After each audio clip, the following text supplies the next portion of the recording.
Hello, and welcome to the Insider Guides industry webinar. This is webinar 13. Thank you so much for joining us on this lovely Friday morning. I appreciate that there is a lot going on at the moment, and we really appreciate you taking your time to join us. We're also running student webinars every week in case any of your students are interested in keeping up to date with what's going on. So I thought I'd just touch base. I won't go through the normal introduction, but I thought I'd just touch base on where the sector is at right now before I introduce everybody. Look, I don't think the sector needs much context on the current state of affairs. The last few months have been brutal, to be honest, and the health and economic problems of COVID-19 have coincided to create really the perfect storm for a sector that is firmly reliant on a globalized world. While some parts of the sector are showing resilience and innovation, other areas are more exposed and are on the risk of being wiped out completely. Many students are now in a hugely difficult situation with high tuition costs, not much financial support, lockdowns, and more. So what's the actual current state of affairs? And are there glimmers of hope? What are the next 6 months going to look like? To discuss this and more, I'm here with Rob Lawrence again. He needs no introduction. Thanks for joining us again, Rob. Pleasure. Nice to be here. I'd also like to welcome back Phil Honeywood, who joined us on our 4th webinar. That feels like a long time ago now, back in mid-April, as we're just gaining a sense of what was actually happening. Phil has been the International Education Association of Australia's CEO since November 2011. Previously, he was a member of the Victorian State Parliament, Minister for Tertiary Education, Training and Multicultural Affairs, and Deputy Leader of the Opposition. Thanks for joining us again, Phil. Thank you. All right, well, I'll jump straight into it. We have a Q&A box at the bottom. We have a poll that I'll launch as well. And we've got a lot of questions to get through today. So, Rob, take us away. Okay, well, I'll ask you the first question, James. Thanks for having me again. Look, I've watched you. You've been a conduit between the industry and students. You've become insider groups. You have become a trusted source of information. You've run these industry webinars, the student webinars, and you've attracted a huge following.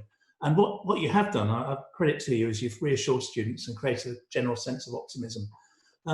But it goes beyond that sector as well. We measure the value of international education as its direct economic value, but indirectly, there are tens of thousands of businesses that have been decimated by the students. Many students still here, but the lack of students buying, their ability to pay, their propensity to pay. Retail, hospitality, hotels, entertainment, transport, they've all faced the impact. So what kind of impacts are you hearing from students about how their everyday life experiences have changed of late? Well, they're not happy, and that isn't news to a lot of those tuning in today. But I think the biggest factor we need to pay attention to is really the mental health of a lot of international students. And I think the sector at large needs to. Well, I personally think we need to lift its game in that area. They're facing some issues that the other parts of the community are not. And our audience are telling us that many just don't see a version of the future that they feel good about here in Australia. I think the sector can demonstrate a lot of empathy to these students. If we just break it down really quick, the economy is heading to a recession. The job prospects are pretty grim. They're very uncertain about where they're going to end up at the end of this. Yes, there's stories of fantastic resilience and innovation among the student community, but the reality is a lot of them don't feel welcome here anymore, especially by the federal government in terms of financial support. Many have lost their jobs, struggling to pay rent. Their families back home are struggling. And really, the online learning, that's not cutting it. That's what our audience is telling us. They don't believe it's good quality. They don't understand the lecturers and the tutors online. There's PDFs, there's Zoom sessions flying around. It's draining, it's exhausting. They feel like they're paying way too much. And then meanwhile, I saw a 35% increase in Facebook and Twitter usage over the past 6 months. They have no family here. It's like almost a perfect storm for these international students that we're expecting something and got the exact opposite. Look, the list goes on, but I'll keep it short and sweet. They're not happy. Okay. Yeah, I would mirror that view as well. Phil, nice to be with you. You're a long-standing friend of mine and a trusted confidant. You've been instrumental in uniting the entire sector and giving it a cohesive voice. You've represented, fought and lobbied beyond any comparison, just exemplar, and you've ensured that we've always been top of mind, and above all, you've helped to uplift the industry. But clearly, you and I both live in Victoria. It's in a bad way, and with Melbourne having the largest number of international students per capita within any metropolitan area in the world, How can the nation respond? As my fear is this division. What if Melbourne or perhaps some other city still lags? Thanks, Rob, and thank you for your leadership of the sector. Colleagues, effectively, we need to get these secure corridors happening. I've publicly gone out and called on the Prime Minister to show our industry, show international students proof of life, to James's point, proof of life for our industry, proof of life in terms of motivation and interest by the national government in making sure that international education is front and centre in Australia's future. And in that regard, I've called on the Prime Minister to go back on his June the 12th statement, in which he maintained that international students, Rob, would not be able to come back to Australia until state and territory borders were open and free for any Australian citizen to move across state borders internally within our country. Now, given what's happening in Victoria, I'm saying to the Prime Minister and to Minister Tehan and Minister Tudge, the Immigration Minister, that surely we can say, let's support some secure corridors for international students to come back, or new students to come to Northern Territory, to ACT, to South Australia. Each of those have been able to secure or show that they've been able to contain the virus very well. Each of those have already put together Chief Medical Officer signed off supportive returning student corridors, and there's no reason why we have to maintain this sort of strict rule that every state border needs to be open. And I think once we had some of those other states and territories able to prove that they could safely bring international students into their cities, Canberra, Adelaide, Darwin, and quarantine them properly, then I think we'll be able to prove to the rest of Australia, hey, whilst Victoria might have messed up the initial hotel quarantine, we're able to, as an industry, do this very, very well. Yeah, I think that's, we're going to talk about the settings as well that need to be in place for that to actually work a little bit later. And, you know, it's something that is still evolving, and, you know, we really appreciate you, or your leadership in trying to get that across the line at the federal level. Rob, I'll go for you here. Like, I know you've done a lot of mentoring and helping institutions navigate all through this disruption, whether it's forced upon them or they're willingly pursuing disruption. You know, you're an accomplished researcher and strategist and really trying to help roadmap a lot of these institutions through this crisis. But we know that pipelines impact onshore and offshore partnerships. And you've mentioned that there may, in fact, be an expanded cohort in late 2021 or 2022. But this is a fluid situation. And how do you know, or how do you now view the significance of pipelines under the new normal? Yeah, we hear a lot of coverage about the universities and how much they're hurting, but the pipelines are hurting too. And in retail, if it's a retail, it's like a distribution centre. If you run low on stock, then it impacts down the line. So you don't have enough stuff going into the shops. Pipelines are more than aligned line partnerships and dual sectors. They're not just the aligned pathways, colleges and so on, which go into the universities. It's about onshore and offshore. And here we've got a lot of private and public vet institutions. And we've seen significant growth in private vet. And I've always said they're like the canary in the room. They tell us where the new markets are actually going to occur, what courses and programs people are asking for, and particularly from which countries. Then we've got English language. They've got enormous problems. I wouldn't want the challenges of that sector ever to be repeated like this. And then we've got schools. You know, schools have been impacted too. And then offshore, we've seen hundreds of partnerships and pathways close. They've been suspended, and they had to survive. And to survive, you have to cut costs, which cuts their promotional capabilities. And they've had to cut many of their traditional avenues of engagement with potential students. Against that backdrop, though, you've got to look at education per se, international education. It's a high values-based purchase. It means a lot to people. It's coveted. There are many return on investment measures which people use. And there is a demand and desire that's still there. It's a matter really of when we recover and what happens during a resurgence. So people will still need a way in, and those pipelines, those pathways give a way in. So we can't lose that lifeblood of the industry. That's a very significant concern to me. You ask about the increased cohort. Well, deferrals may see more people offshore studying in T&E programs. I actually think the outcome of all this, we will see a huge surge in T&E programs and pathways because they're affordable, It might be easier, it might be safer for families in the short term. We'll see some onshore transition, of course. So there will be a pool, and with recovery and renewal, that pool, will probably grow across many fields. But it'll only grow if people can gain access. So with deferrals, yes, we'll get the deferrals. We'll get those people coming back in the pipeline next year, hopefully. We'll see the people who would have been commencements in 2021, and it'll all build up. And then by 2022, if we have open borders, if we have got vaccines, we'll see that unmet demand really, really starting to build. And I'm not saying we'll go back to the levels of last year, but we certainly might see a bigger hike in numbers in 2022. It's this new normal that we're all trying to understand is. I mean, yes, there's going to be an increase in deferrals, increase in T&E, but I think that the sector is just trying to also just grapple with what is happening right now. I know. Yeah. Well, Phil, I'd like to ask you a little bit about the sector in the sense that during the first lockdown, there was a sense of unity. We could all feel this, hashtag and this together, incredible to observe really all these institutions and different parts of the sector really working together. A lot of collaboration.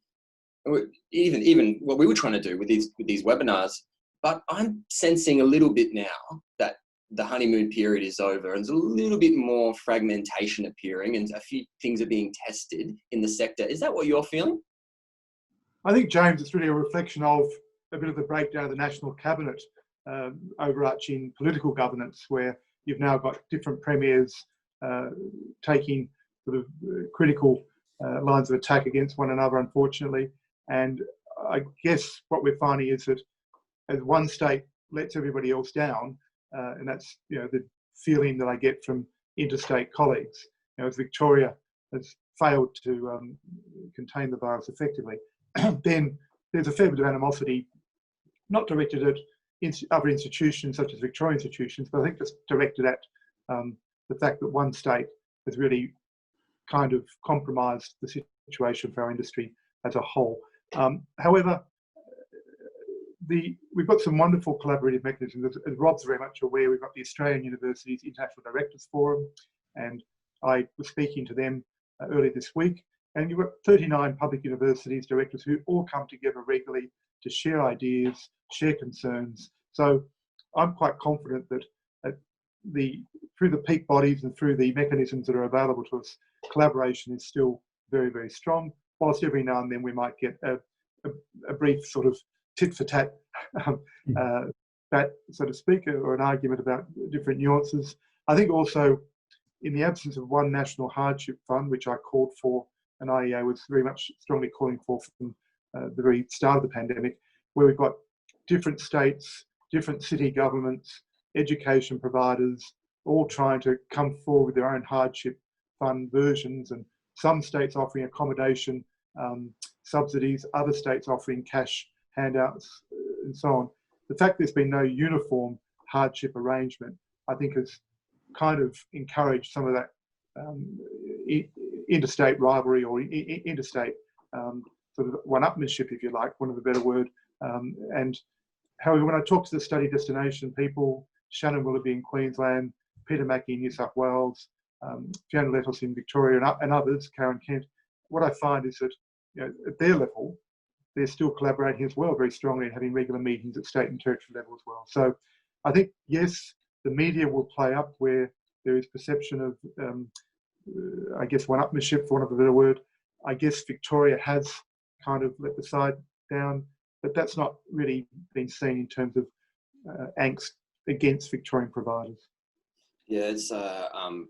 I remember seeing something in the Australian a few weeks ago. The word dogfight was used in terms of all these state governments and universities and colleges coming to the realization that semester one might not happen next year, and starting to realize that the only intake they're going to get is by poaching from other parts of the country.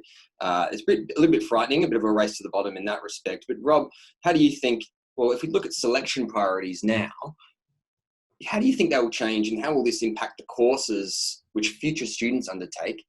For how long and where? Yeah, I thought you might ask that. It's an interesting one because selection priorities needs to be an overlay, but underneath the selection priorities, you've got to have settings and behaviours. So what you've got is basically you've got you've got international education being a high values-based purchase, as I mentioned. So for many students, it's been a feature of their formative years. The families have discussed it. And then you've got also the cultural, social dynamics considerations which impact people's choices. So we'll still see things that matter in many people's decision-making. Rankings will still matter. The presence of family and friends in place, that's always been a driver. And the rite of passage, you've got people who are, or students whose families may have studied here, or siblings, etc. So there's that peer and family pressure. The challenge really, though, I think, is about the settings and how these impact choices. And it's often outside of the control of people. So what they want and then what they can do are fundamentally different things. And I've spoken before about the importance of the 4 criteria, ticking those 4 boxes. You've got to tick the academic box, the English language box, the financial box, and the cultural box. And the cultural being the willingness to study and ability to study. If you look at all those in a bit more depth, academic, it's been impacted by pathways and pipelines, the impact they've had there. English is more difficult to access, particularly online. Financial, we've got loss of income, risk of reduced part-time employment, people come here. Don't forget, 83% of international students come from a family where the revenue into that family is effectively self-generated. They've got their own businesses, etc. And then you've got the big cultural box as well, which has been impacted. So there's the fears, a sense of isolation, the reduced experience, no life on campus, so to speak, empty streets in the city in Melbourne, for example, travel's compromised. And also you've got all the impressions. So last year we were having about 250,000 uploads each day of international students on campus. Now those pictures aren't happening. The pictures people are seeing around the world are empty streets, soldiers on the streets in Melbourne, etc., and closures. So we will, inevitably demand will come back. It's part of the pattern, but behaviours may change, and especially they may change if the regulatory settings change, and that's my big fear, things like post-study work rights. So you asked how it impacts. Well, I think we're going to see more differentiated course demand in the future, based around where there are jobs, where there are needs, where the best opportunities reside. And if people want to remain in Australia, it might be around areas such as community services and health. We're going to see the evolution of next generation industries and capabilities. We're going to see industries such as creative industries, entertainment, 3D, AI, VR, augmented reality, smart foods, renewables, all that stuff. So there'll be demand in those types of fields. We might see shorter duration, but we may also see the kind of repeat purchasing patterns. So people may come here for shorter periods, which impacts yield, of course. And finally, we mustn't forget there will still be a strong predisposition to place, which is what's driven people over the last few years. And it's not easy for people to suddenly say, I'm going to go to the UK to study. It's going to be a lot of other factors. So you say about selection priorities, yes, it's the priorities will remain similar, but it's the settings and the behaviours that may change. Right. Yeah, and on settings, there's a lot to talk about there. You've got something. You've got another question there for settings. I recently suggested that students need certainty and institutions need clarity, and it's got a bit of traction there. It's been quoted a few times. James, I guess I should really put this one to you. Could you comment on the certainty component about what your understanding of student needs are? Because certainty is an underlying word. And Phil, possibly I'll get you to comment afterwards. People turn to you as the IEAA figurehead for clarity. So what kind of clarity are institutions most wanting? What are they asking you for? Well, I guess I'll start. I mean, in terms of the certainty, really, I think what students are after is honest dialogue with their institution. They don't, well, our readers are telling us that they're not getting it. We went to a few open days yesterday. We went through a whole lot of open days, and we did a bit of an analysis of what they were actually doing. And really, the universities are still positioning themselves as, business as usual. It's going to be okay. Everything is going to, you're going to do a virtual campus tour, and it's going to look like this next year. But really, that's not, students are seeing through this, and they're saying, well, that's not exactly true. They know that there's a good chance they may not actually get to experience that for about a year. And I think what they're after is clarity around communication, and they want a two-way communication where they can meet them halfway. They can say, right, well, that's not actually going to happen. What is actually going to happen? What does online look like, and how are you going to innovate and meet my needs in that space? Rather than, I mean, it's what's sort of ironic is there's so much innovation in the virtual open day space, but actually not that much innovation in actually delivering the courses to the students themselves. And that's what they want. And that's what our readers are telling us anyway. But yeah, Phil, what do you? I don't want to be too harsh on providers. I think many of them suddenly had to pivot from face-to-face to online very, very quickly. And one thing that Australians are good at is innovative behaviour and really, I guess, coming to terms with new reality. So I think in that regard, it was great that our national regulators, the Tertiary Education Quality Standards Authority, also quickly recognised the need for online learning to be accepted, to be supported. And I was amazed, frankly, how quickly our national regulators moved to support online learning provision. And all of this, of course, many providers say to me, be they public universities or be they private providers, that the cost of setting up new platforms, the cost of training up their teachers to be better at online delivery has been quite enormous in many cases if they're doing it well. And then, of course, the students quite rightly say, well, I'm not getting face-to-face, which is what the Australian teaching learning experience is all about, then why am I having to pay such high fees for online learning? In all of that, I think some of the good things to come out of the recent student visa flexibility package, which we waited 4 months, while other countries brought theirs forward, we waited for ours. But the good news there was that it covered 90% of what we asked for from government. And one of those elements that I think people are perhaps not aware of is that whereas countries like Canada are requiring still the student to do at least 50% of their course face-to-face eventually when they get to Canada to qualify for a post-study work right visa, the Australian package says unlimited. So effectively at the moment, a student could spend their whole 3 years studying online offshore and still qualify for a post-study work right visa. So these are some of the nuances that I think haven't really been as apparent with that student visa package that came out recently. Of course, there's another issue at stake, and that is that I know a number of providers are worried that certain students who don't currently have a student visa and have gone ahead and enrolled online offshore with an Australian education provider, at the moment won't have that period that they've been studying online offshore counted towards their post-study work right visa. Happily, those who have a student visa and those who in future will get one will have their eligibility period covered for post-study work right visas while they're studying offshore. But we're working very hard. We're still lobbying Minister T and Mr Tudge. They have to get a letter signed off to the Prime Minister to get that decision reviewed so that we can have students who don't have a student visa included for their eligibility for post-study work right visas. But I think when we drill down into what that student visa package contains in terms of student visa waiver fees, stranded students being able to get at no cost visa to carry on, and also behaviour. We've got students now who are finishing uni courses and doing a diploma so they can stay here in Australia and do something study-wise. I think we shouldn't be too critical about the settings that have been put in place.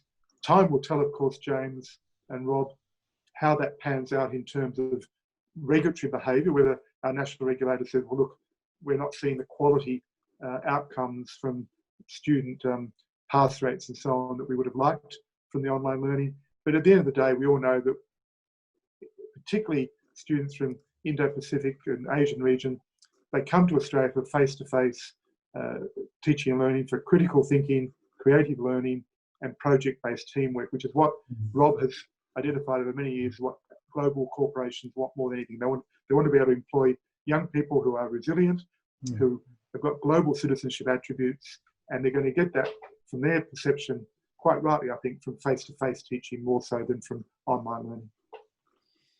Yes, and well, we know domestically the increase in interest in taking up an online course is boosted by 35% over the past few months. So there's certainly domestic students are flocking to online degrees, perhaps to take away from all the social media usage that's happening at the same time.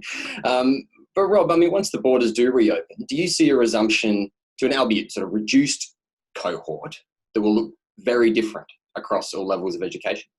Yeah, well, I think you need to build on what Phil's very astute observations are there. What's happened, what we can't do is allow what's happened here to necessarily impact how we perceive international markets. And by that, you know, an enormous number of students, Australian students, don't want to go back on campus necessarily. They quite like the online study space, but that doesn't, in building on Phil's point, doesn't necessarily reflect what international students want.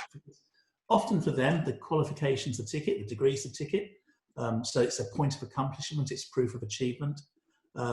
There's still the perception in many countries that the grass is always greener somewhere else. People coming to Australia still looking for new opportunities, experiences to build that portfolio of assets around employability, etc. The return on investment still has tangible value. It's still the single number one will be employment, it always is. And also education is a vehicle for individual differentiation, and in increasingly crowded markets, that's going to become even more important. So short term, in answer to your question there, short term, some markets will struggle, those highly price sensitive markets, where they really are coming here in the smell of an oily rag.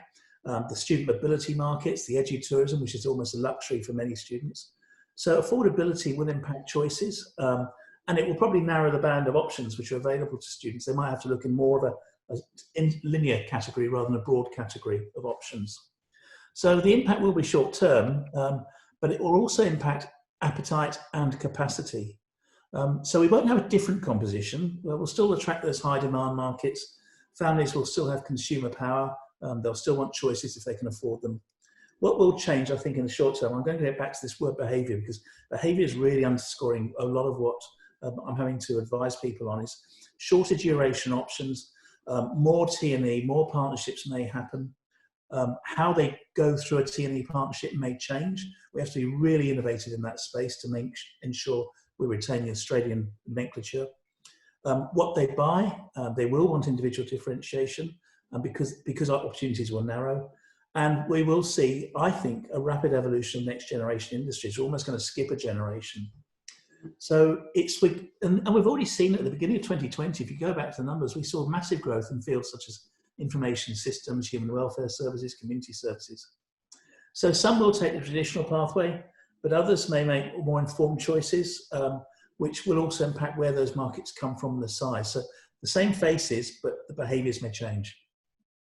Interesting. Yeah, just to comment on that, I mean, if the assumption is that the value of the degree or the value of the course is still the same, and the costs of delivering these courses haven't really changed. I mean, I know there's an assumption from the students, our students are telling us that the cost of delivering is a lot less. But I don't think that's true. I mean, there's a lot more planning, a lot more staffing to sort of deal with the new normal in itself.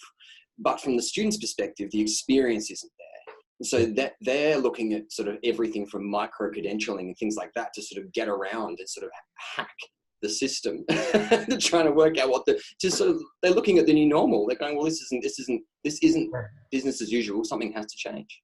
Well, they're not walking the lawns of campus, are they? That's and they're not, I won't hear the word Hogwarts get any more in a focus group at the moment. So, it's that kind of stuff.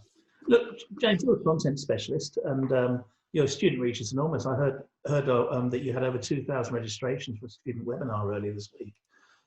What are the key messages you believe that students are needing to help them navigate their journey? And I'm talking not just onshore, I'm also talking offshore. What are the messages they need to hear? Well, I mean, they're certainly the obvious ones. At the moment, it's visas, jobs, and borders are the three that students are desperate to know. We're seeing certainly a dip in destination-related content. Students just aren't searching for that anywhere near as much. I don't think they're interested in what life is like in Melbourne at the moment. They're not looking, certainly on our website, they're not looking for Melbourne content, maybe somewhere else, but they are looking for these other things. Onshore, from what we can see, they're looking for an understanding and empathetic ear from their institutions. As I mentioned before, they came here to level up their lives, and they want to feel that their institution is on their side. And right now they're feeling that they're not. They're looking for support from wherever they can get it. So we helped Oz Harvest run some charity work here in Adelaide to deliver parcels to international students with Study Adelaide. That sort of stuff is happening around the country, and that's, there's lines down the street, people lining up from 4 a.m. just to get some food and some I mean, it's crazy. What is happening right now with our readers is unbelievable.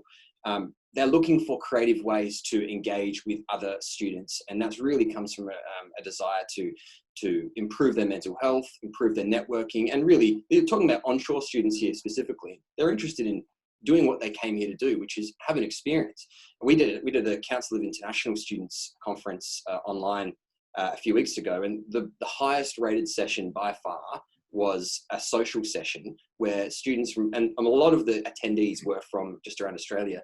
All they really wanted to do was talk to each other. So I would encourage any institution out there looking to improve the mental health of their own international students to really think about ways to connect everybody up. Offshore, look, it's as I said, there's not much that we can do. I mean, I know some research has come out from IDP Connect, and a whole bunch of other places saying there's a lot of pent up demand. I think it's really a waiting game at the moment. They're keen to come now, but whether they're still keen to come when the economies in those countries start suffering more and more, that's not easy to know. So they've got a certain level of content demands now, but those content demands are going to waver over the next 12 months. And, I'll keep reporting on that as we go. Cool. And, here we go. Sorry, I'm just trying to work out where we're at. Where we are, where are we at? Oh yeah, Phil, here we go. Phil, we're in a bit of a constitutional pickle right now, aren't we? I mean, the states are driving the path to reopening this, to reopening. It's not so much the federal government, which is really interesting that from what you said to me yesterday, I was not aware that the states were so influential in these corridors. But overall, for our audience, what settings actually need to be in place for there to be a corridor that can actually work? Well, people looking at Australia from the outside assume, being a small population country, that we're all governed by the one level of government. People forget that Australia was 6 separate colonies of Great Britain up until 1900, and then we gifted to a new national government restricted powers, be it Navy, Army, Foreign Affairs, and each state held on very strongly to powers of police, of health, of education.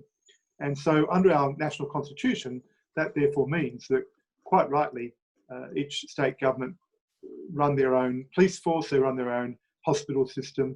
They might rely heavily on the national government, the federal government, for funding, but in terms of constitutional responsibility, it's State Minister for Education, it's State Minister for Health, State Minister for Police that run those jurisdictions. So that's where the state powers have come into play.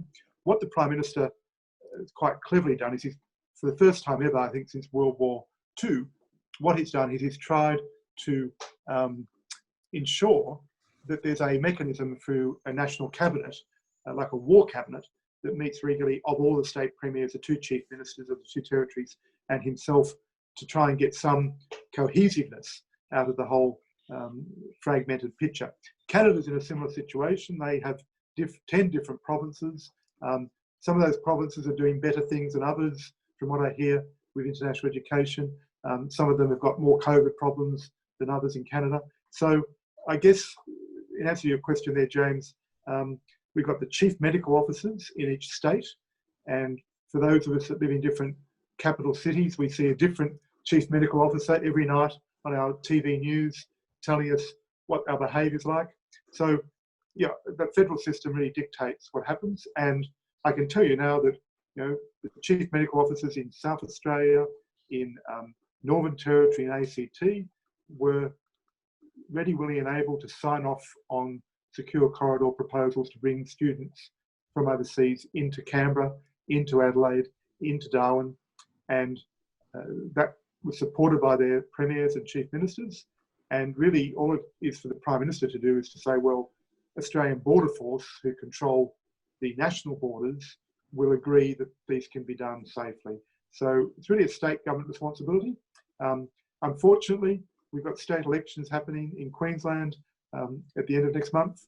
We've got, in October, we've got, very unfortunately for our industry in Western Australia, the state election there's not until the end of March. next year. And what that means is that those two premiers in those two states, Queensland and Western Australia, have become very shy of doing anything constructive to support the type of secure corridors for international students to come back to their states compared to ACT, Northern Territory and South Australia. That sort of seems counterintuitive, though, doesn't it? I mean, if the state premiers see a political advantage to not reopening their states to international students, but at the same time have to deal with the cost of not having them and the revenue attached to that, how do you sort of work your way through that? Well, look, unfortunately, in those two states in particular, you've also got Pauline Hanson's One Nation Party, that often gets quite strong votes. And I think the worst outcome for Queensland would be if we finish up with a new state government there that is a hung parliament. So neither of the major parties has a proper majority, and they rely on minor parties like Bob Katter's party and Pauline Hanson's party to stay in government. If that happens, those two parties have shown themselves in the past to not be friendly to international education. So I'm hoping that the Queensland election result will result in one of the two major parties getting a proper majority. In Western Australia, if you're the premier there and you're 85% Mr. Popularity, you're not going to do anything to cause any voters' concerns between now and the end of March next year. And that's why we find Mark McGowan, the premier there, is not supporting by any shape, measure or form international education in that state. And yet, ironically, as Rob would agree, ironically, Western Australia, of all states, could be best placed to really get an advantage over the rest of Australia because they've contained the virus so well. They could very easily have direct charter flights with international students into Perth and really show the rest of Australia how to do it. But there's no political appetite for that. Yeah, I'm certainly not hearing much political appetite out of WA to let students in for months on end, at least into that next election. But things can change. Certainly, our audience thinks the same here today. We had a question in here: how confident are you that international students will return in semester 1, 2021? 48% have said it isn't looking like a possibility, and 32% said likely. We're planning for them to return. So there's still a little bit of a mixed emotions here, but we asked that poll a few months ago and there was a lot more optimism, not so much now. Rob, just in terms of the last question on settings, you've witnessed, we've got a lot of people in this webinar here today from marketing recruitment roles. Yeah. Their jobs have changed significantly. And you would be, these road warriors that can't travel, everything's changing from their side. Yeah. But in response to current events, what do you believe an international operation will look like once business is back to normal, whatever that looks like? Yeah, I'll put a caveat on this. We need to be really careful, and I think in much of the literature, I almost feel that we're being blamed for the loss of money of so many institutions. And you've read the numbers, they don't seem to add up sometimes to me. So we need to be careful because yes, the industry is having to adapt and we're having to change roles and having to do new things, but we still got to rely on those mechanisms that have enabled and perpetuated growth and success in the industry. You can't just wipe 50% out of an operation, a marketing operation. So we've got to retain the knowledge, we've got to retain the networks, we've still got to mine the data, we've still got to gather the insights. We need to support our channels, and those channels are often mum and dad agents, as John Maloney said in his webinar. Those channels are not in their recovery. We still need a visible presence. It might not be there in person, but you've got to also remember that when things come good, reliance and trust still relies on the personality, the sense of security which people give. So we've adapted, we've had a phenomenal uplift in the social media space and content provision. We've still seen very strong market engagement, and I think the responsiveness has given us a really strong competitive edge. It's been proven. But there will remain essential core activities. We've got to have admissions, we've got to manage our agents, we've got to have communications plans, look after partners, we've got to adhere to compliance, regulatory environments, etc. And we have to also respond to market preferences and expectations. I think they're going to become more complex. So our presence at events, at graduations, at seminars and reviews, and many things can't be virtual, and families don't want to do virtual. So we will need to still have eyes and ears on the ground. I see a continuance of the core structures, therefore. It's going to be essential. We just may have to do things slightly differently. There might be fewer visits. We might need to have more in-country representatives. It might need greater digital capability and use of multi-language technology and chatbots and so on. And in-house structures may need to change. We might need to be more centralized, less hierarchical. We might need to have regional teams. I often laugh when I see a regional team. We look after Southeast Asia and we also look after North America or South America. You know, we might have to have more concentrated focus. We will need to have those seamlessly connected systems for engagement, and we might need to have a greater emphasis on market diversification, so market entry. Yeah, I mean, if we take that, I mean, there's a lot of things there you're talking about, talking about the future of international education. That's really what you're getting to at the heart of that. I mean, we're looking at now markets that will take much longer to recover than others across all sectors.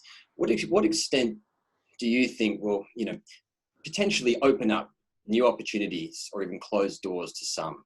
And talking about this opening up. Yeah, some markets will recover, others will restore it, yes. Some markets will need to have a different recovery phase and they will be different. A lot of it's got to do with the messaging and the barriers. The messaging, you know, what families and friends say about those opportunities here, the jobs, the environment, what they're seeing and experiencing, what agents are advising those people as well. And the barriers are really things like access to loans. For some markets, it's going to be really difficult. Flights, affordable flights, access to visas even, work, employment, post-study work rights, all those things are potential barriers for them. And also the family circumstances, can they afford it? Will they have to be forced to have cheaper options? That people might have to save up more, so they might have to defer or delay their entry into the space. And a lot of families won't want to, a lot of students won't want to see themselves having indulgence if their families are struggling. And also there's a feedback, you know, how our partners respond. So it's all very complex. The new markets, I think, which will be hard hit, particularly are the likes of the Bhutans, Kenya, Philippines, and so on, because they've just started to build, but they don't have access necessarily to that big discretionary spend. The vulnerable on the edge ones, I can't stop thinking about South America in that space. We'll lose that, what I call the fun lifestyle segment, those who do a combination of edutourism. But we need to counterbalance with those markets who may see international education and access to experience here as a way out. So we have to counter it. We can't just always think about demise in some places. Plus, there are those who I said looked at it as an important sense of an experience. Mm. You also asked, you mentioned online. Shall I quickly answer that one now? Mm. Online has been a gradual shift. We've had to respond, as Phil was saying. But I look at online as an augmented feature, one ideally suited around specific awareness. It's short, it suits the short course market, the micro badge credentials market, professional development, skill settings.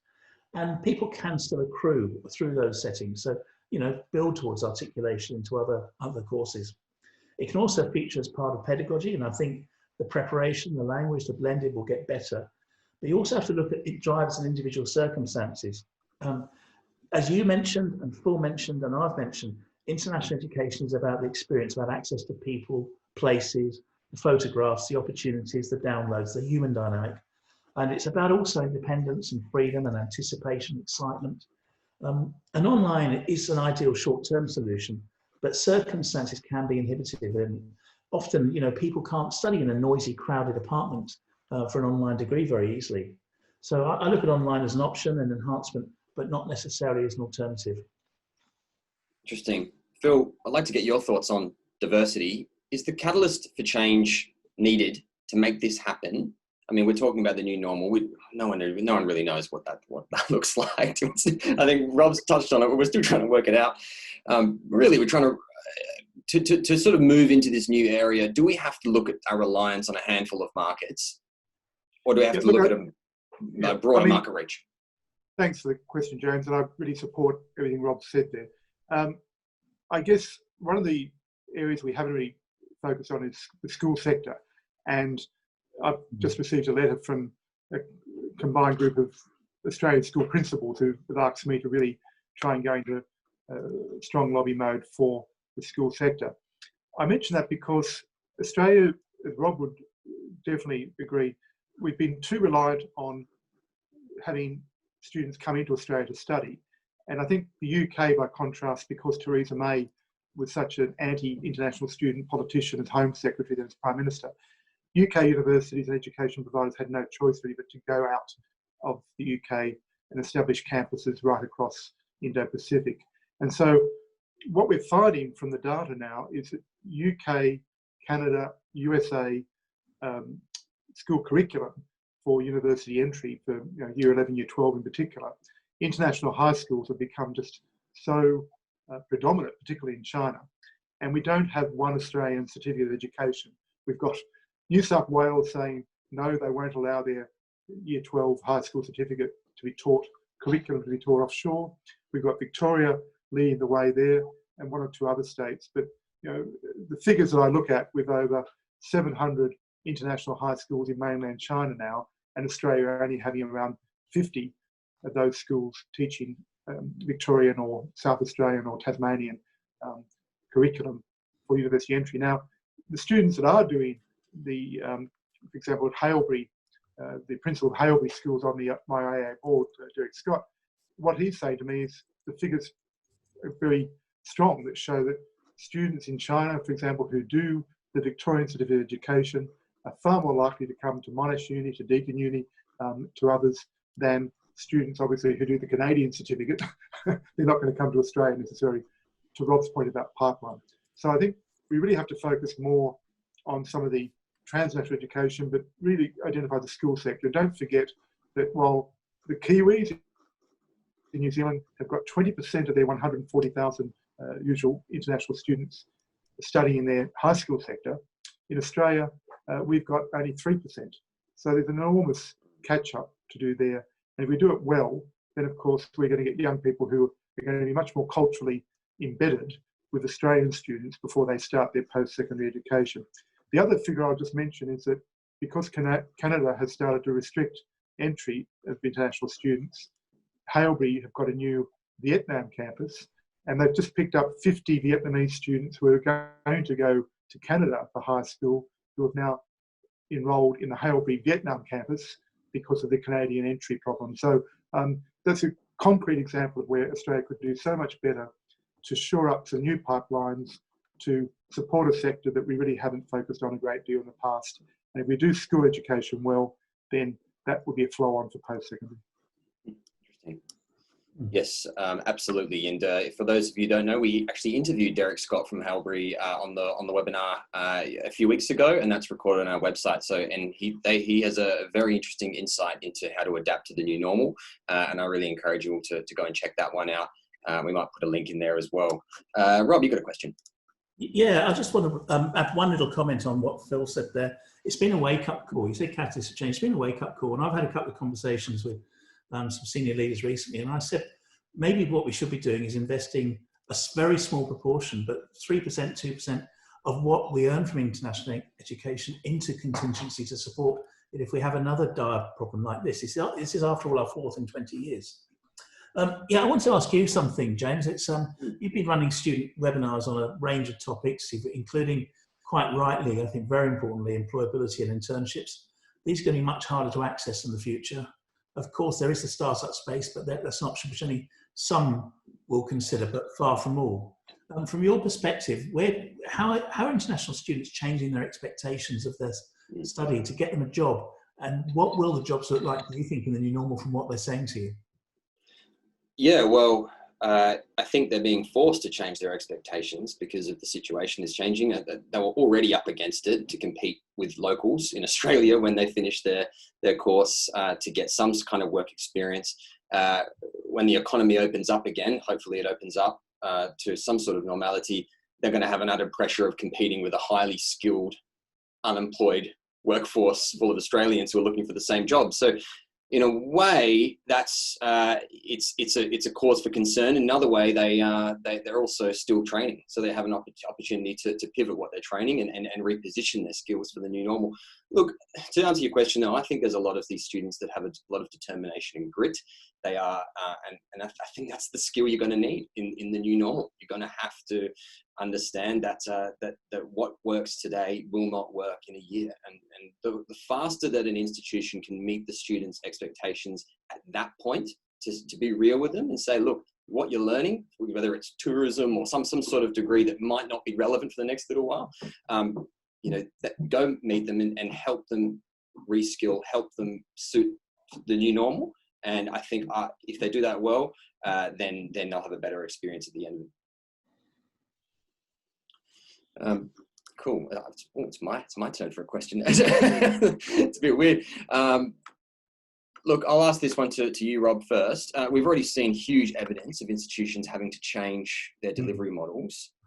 Do you think in the post-lockdown, in post-lockdowns and closure, institutions may look very different? I think they might behave differently. I think they will need to become much more market-led and not just deliver masses of content. They're going to have to they have to work very hard at carving out differentiated space and sustainably differentiated space in a competitive environment. But you're still going to have people, as I've mentioned a couple of times, people are still going to want to sit on the lawns at UQ. They want to go into the laboratories of UTS. They're going to be wanting to go into the studios at Collards. They're going to be wanting to go in the workshops of Chisholm, the classrooms at schools, etc. So what we have to look at is what the market wants and what has influenced how they behave and what they wanting by the experience, by their learnings. So I think the content will be different. I think the delivery will be different. Engagement will be different. Support will be different. But possibly all for the better from what we've learned and what we've actually been warned about. But our market is still about people. They have needs and limitations. They have ambitions. They have goals. They have fears. So we need to adapt, but not change so much that they can't recognise where they are. Yeah.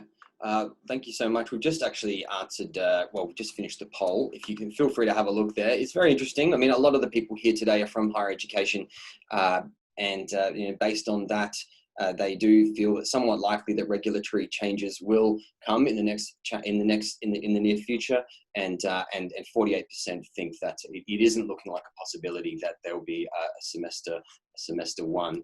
Interesting. I might just get your reaction on that, Phil. What do you think about the poll results for today? Look, not surprised. I think many people have got so much uncertainty around what's happening.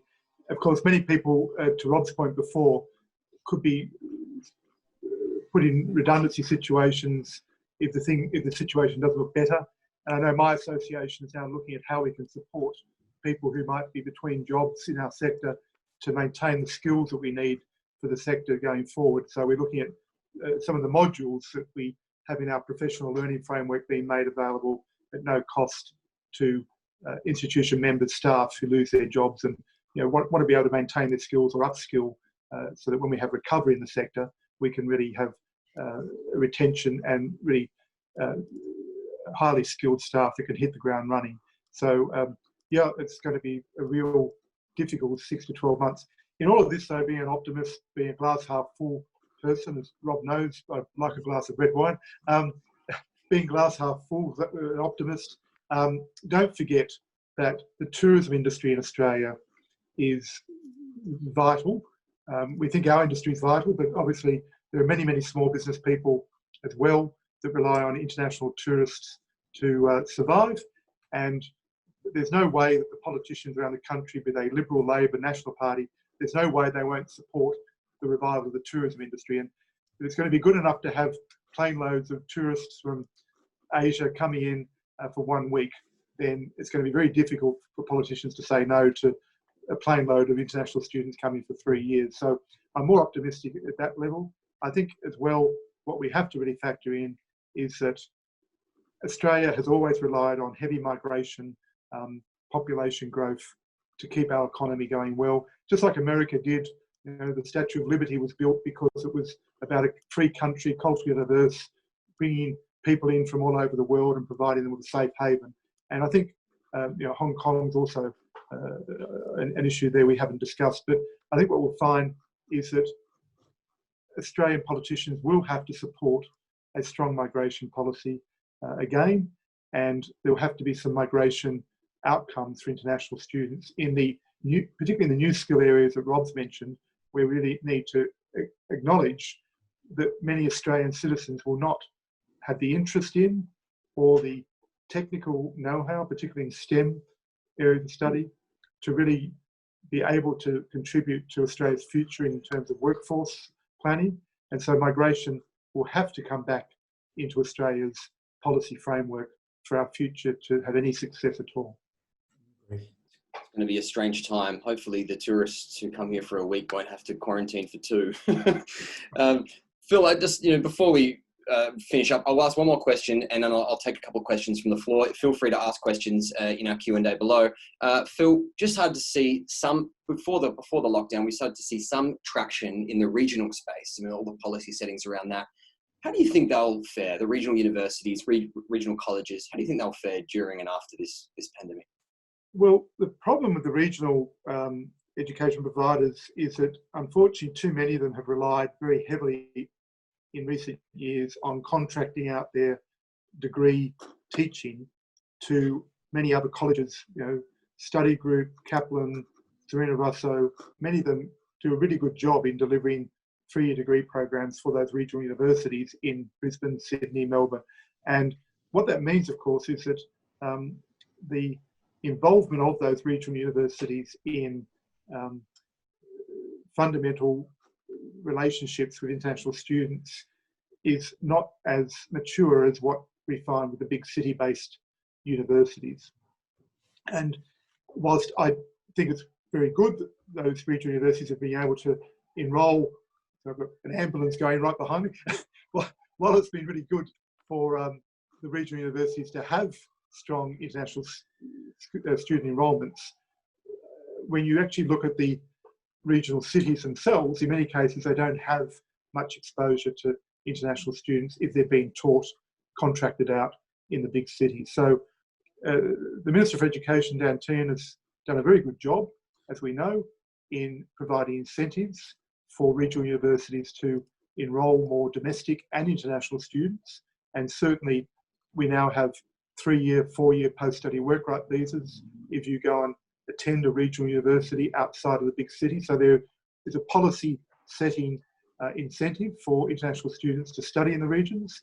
And as our research shows, and Rob's research shows, actually regional communities that have a university campus have a much stronger welcoming culture for international students than those that don't.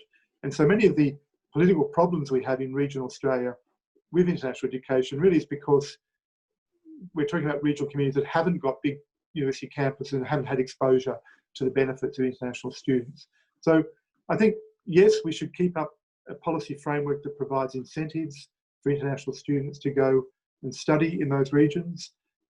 The trick will be for markets that rely on part-time jobs and full-time post-study work right jobs, how do you get the jobs happening in the regions to encourage students to go? So that's going to be the big question going forward.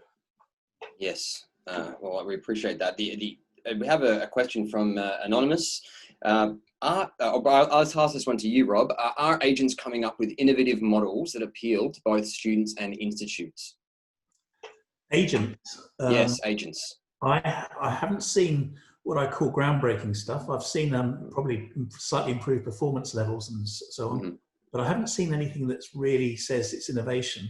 Right. Because I think they are so focused on trying to survive, possibly they're not thinking in that direction. Now, I might be wrong there. I haven't been visiting agents, of course, so I don't really know, but I just haven't seen directly anything which has made me say, wow.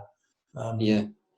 I'm seeing stuff coming out of RDPs. They've released an app that can sort of help students stay in touch with everything, all that sort of stuff. And English language is I think the English language testing is going to have to be essentially via everyone's laptop rather than coming through centres. I think that's just going to have to happen, or I don't know. There's going to have to be innovation in that sector. Oh, here's an interesting one.